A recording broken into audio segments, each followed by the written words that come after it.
Parole, parole, chanter Dalida. Alors il faudrait peut-être chanter mensonge, mensonge, parce qu'il y a quand même un mensonge d'omission.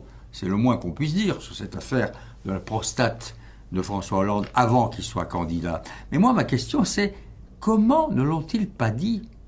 Pourquoi et comment n'ont-ils pas cru un instant que ça ne se saurait pas un jour?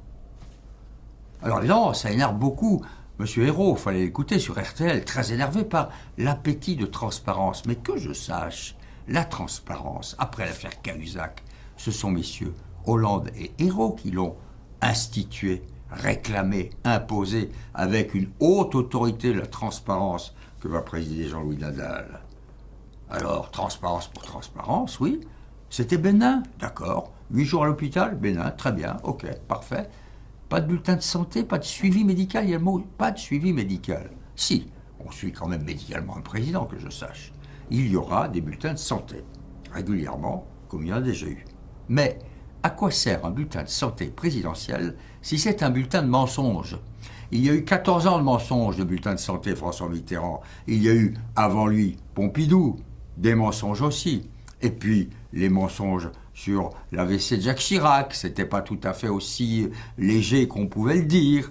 Et puis peut-être aussi du flou sur le malaise vagal de Nicolas Sarkozy. Finalement, tout le monde ment autour de la santé d'un président. Or, si la transparence est la vertu cardinale, eh bien, il faut être transparent jusqu'au bout. Évidemment, c'est un peu choquant, certes. Alors on nous dit, les États-Unis, en revanche, ils exposent tout, ils expliquent tout, mais c'est pas vrai.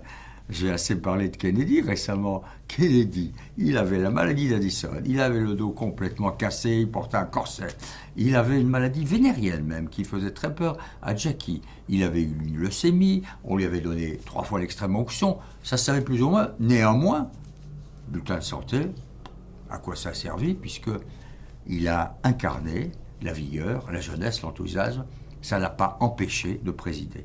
Donc, on peut présider et être malade. Mais, au moins, admettons-le. Céline disait « mentir ou mourir ». Ben, ils ont tous menti, ils sont morts. Désormais, on va regarder quand même cet homme, François Hollande, que les télévisions évidemment montraient pendant sa candidature, beaucoup plus mince, beaucoup plus maigre, beaucoup plus jeune. Aujourd'hui, cet homme qui, 18 mois plus tard, est un peu plus rondouillard, il sera regardé autrement par une société effectivement obsédée par la transparence.